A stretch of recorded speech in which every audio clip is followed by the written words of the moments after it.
Bonjour à tous, j'espère que vous allez bien. Le yin a-t-il le mauvais rôle? Je voulais vous partager cette petite capsule parce que ça m'a traversé ce matin et toujours pareil, je vous partage mes sentiments, mon vécu. Et prenez ce qui vous parle. Comme d'habitude, prenez ce qui résonne en vous. Alors le yin a-t-il le mauvais rôle? En apparence, en quelque sorte, oui, parce qu'il porte le sombre, le yin. Lui, il est enfermé dans sa boîte noire. Il ne voit pas les autres, et je dirais même qu'il ne se voit pas lui-même en fait. Il est tellement dans ses souffrances et dans ses vieux mécanismes, il suit sa programmation. Naturellement, il suit son inconscient. Tout ce qu'il a emmagasiné depuis petit, il va vivre ainsi. Mais son rôle avant tout, c'est de guérir son yang.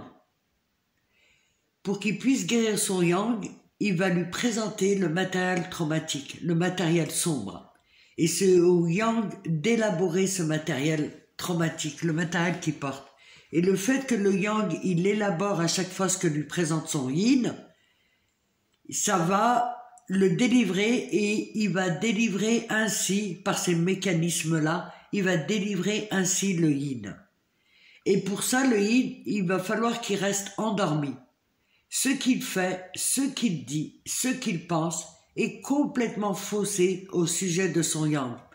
C'est faussé au niveau de la matière, je vous dis. Au niveau de la matière, c'est faussé. C'est ses propres projections. Et il applique bêtement ces mécanismes. Mais ce qu'il faut savoir, dans ces mécanismes-là, c'est le mécanisme de la fuite, de l'indifférence et de la distance. Mais jamais, au grand jamais, il a le but de faire mal. Le yin, il ne fera jamais de mal consciemment, volontairement. Il se sent simplement pas à sa place. Lui, ce qu'il cherche au plus profond de lui, le yin, c'est l'amour véritable. Et souvent, il pense les trouver chez ses tierces. Et il pense ainsi être protégé. Alors que c'est son yang qui a les clés. C'est son yang qui a la conscience. Le yin, il a le mauvais rôle, comme je vous ai dit, parce qu'il porte le sombre. Mais il porte aussi le sombre du yang. Et lorsqu'il se réveille, je vous dis, je vous partage mon sentiment. Et lorsqu'il se réveille, il a ce sentiment d'injustice.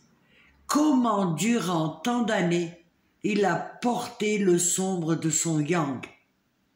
Comme si ça lui suffisait pas, sa propre part, pour prendre celle du yang.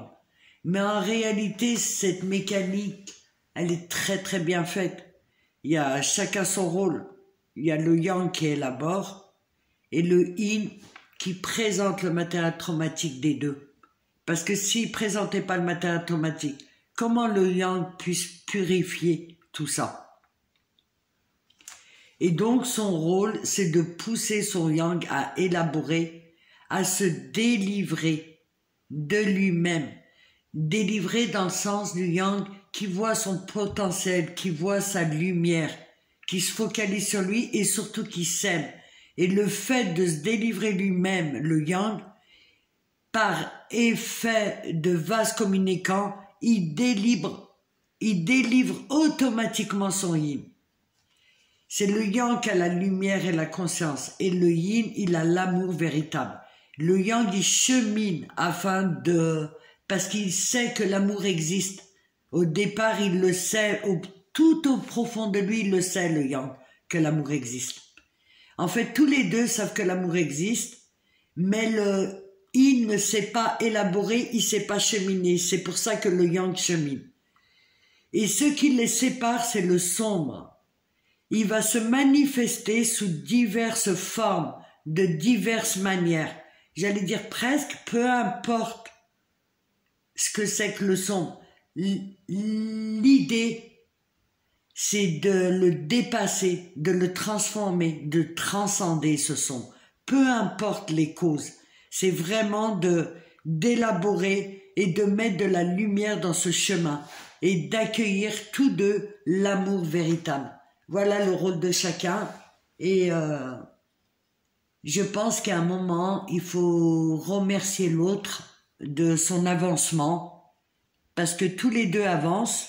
Le yang fait avancer, le yin fait avancer et tout ça, il chemine pour l'amour véritable. Voilà, je vous ai fait une petite capsule. J'espère qu'elle vous sera utile et je vous dis à très vite. Merci pour les abonnés et merci pour vos commentaires.